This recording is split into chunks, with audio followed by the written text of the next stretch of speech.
Welcome back to the Gentleman's Gazette and our wedding series, where we discuss everything a gentleman needs to know about attending a wedding or being part of one.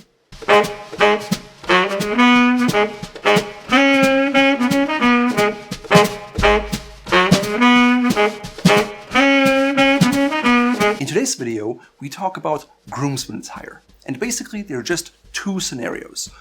One is you are the groomsman, or two is you are the bride or the groom and you think about what you want your groomsmen to look like. Most of the time, the wedding couple will have specific ideas about what they want, so let's talk about the do's and don'ts first. So if you're the groom or the bride, then do number one is provide very specific advice and suggestions and demands to your groomsmen. Tell them, I want you to wear this and I don't want you to wear that. Because of that, they know exactly what to do, and chances that you're going to be happy with the way they turn out is going to be very high. Think about to what degree you want them to match to each other.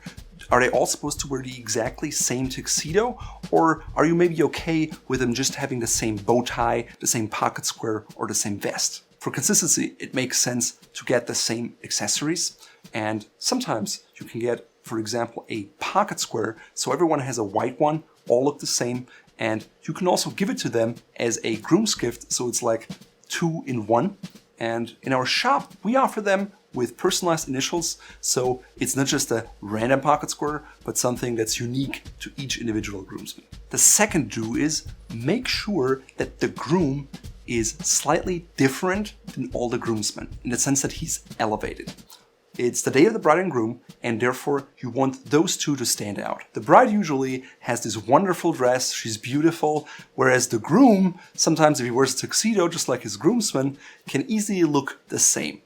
So one way to do that is to have a pocket square in a different color, or maybe a boutonniere in a different color. Let's say all the groomsmen wear something in white and the groom wears it in red.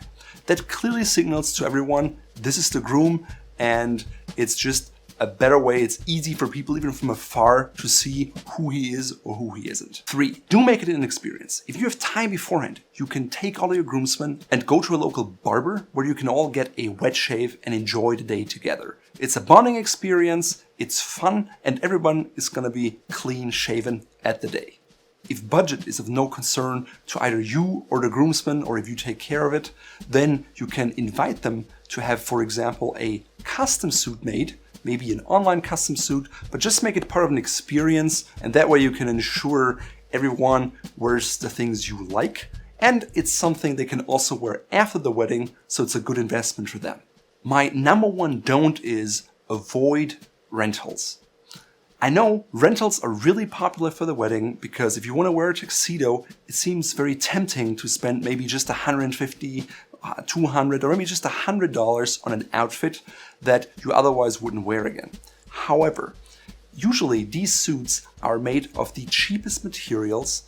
The goal is to have them dry cleaned very easily and be very hard to wear. So they use nylon and polyester. Not only does it look very cheap, but it also makes the wearers very hot because they sweat a lot and uncomfortable. So they're not going to be comfortable, the pictures are not going to turn out as well, and they look really terrible, oftentimes dated, and the fit is usually off. Especially since not everybody has the same size, so some people will have sleeves that are way too long, others have jackets that are way too long, and it looks more like a clownish circus party than a well-dressed wedding party. So either give them the option to wear a dark suit, say, all wear a navy suit or a charcoal suit, and you have to make sure that they all are the same, and then you can say, hey, now we all give you the same pocket square and the same black and silver tie, and that way you all look uniform, but you have your own suit that fits you and suits you, makes you look good, but at the same time everyone can tell that you're part of the wedding party. Another good item to give to them is a vest, because it usually has deeper cut armholes, so you don't have an issue with sleeve length, and the only thing you have to worry about is the chest width, and it's easy to get that right. The second don't, and it's a big mistake I see over and over again, is to make grooms wear colored shirts. Sometimes they're red, green, blue, turquoise, pink, purple, whatever the wedding theme color is. However, that's just over the top. If you want to add some color, maybe play with a pocket square or with the boutonniere flowers. Otherwise, go with a white dress shirt. It's just very formal. It suits the event. And of course, it's your wedding at the end of the day. But I promise you, you look back at your wedding pictures in 10 years from now and ask yourself, what on earth was I thinking when I picked those red shirts? Just look at the pictures from prom and see what people wore back then. It's probably not a time when you were really proud of what you were wearing. The third don't is, don't make your groomsmen wear matching sets of either bow tie or tie with a cummerbund or vest and maybe even a pocket square. That looks very cheesy and gaudy. And so for a wedding, just get a tie, maybe in a pattern, maybe in a color, that's okay. Then a white shirt, a white pocket square, and maybe a boutonniere if you want.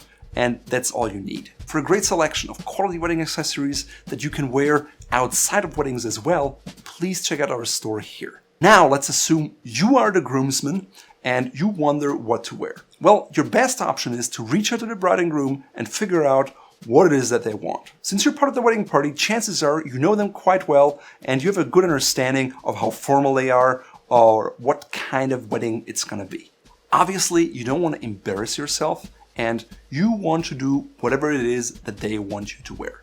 Now, personally, I hate wearing a rental tuxedo, but if my best man wanted me to wear that, I would swallow my pride and wear that damn thing simply because I want to make him happy and it's his day. So keep that in mind. You're there for them, not the other way around. That being said, if you're unhappy with the choices they make, it's best to communicate that very early on in the process when changes can actually be made. Once all the other groomsmen have bought the same thing, you cannot just change everything without incurring a lot of costs. And if you have an issue, bring it up at first. Definitely don't say anything the day off or close to the wedding. That's just terrible behavior. As the groomsman, you're different than other guests, but at the same time, you never want to make the groom or the bride look not as dapper as you or not as well dressed as you. So even if you might be a clothes horse and the groom is not, try to tone it down. Try not to get all fancy with your tie knots or something that could make them embarrassed or feel like they're not the center of attention because it's their day. Always go a notch down. Otherwise, keep it simple. If they don't say anything, wear a suit and communicate. That's really the best thing you can do. If they don't say anything and you can't reach them, I would suggest go with a simple plain necktie, nothing too bold, something in silver or black or a small subtle pattern, not something in red or a bold color because it stands out too much. I'd go with a white pocket square, with a white dress shirt and maybe a boutonniere, but I would ask them specifically if they want that because traditionally at weddings, that's something at least the groom wears, maybe the father of the bride, maybe the father of the groom, and sometimes the entire wedding party. So that's definitely something you want to figure out because it can be considered off-putting to just wear a boutonniere when everyone else is not. Also, don't wear any extraordinary shoes that draw too much attention. A black pair of cap-toe Oxfords is probably your best bet. Otherwise, definitely wear over-the-calf socks because no one wants to see your hairy calves at a wedding day, which is usually quite formal. So make sure you get over-the-calf socks that stay up. And if you have trouble finding them, please take a look at our shop here where we're selling them. And I tested them. They stay up all day, even if you walk a lot. To learn more about the groom and the wedding band and other things related to weddings, please check out our wedding series here.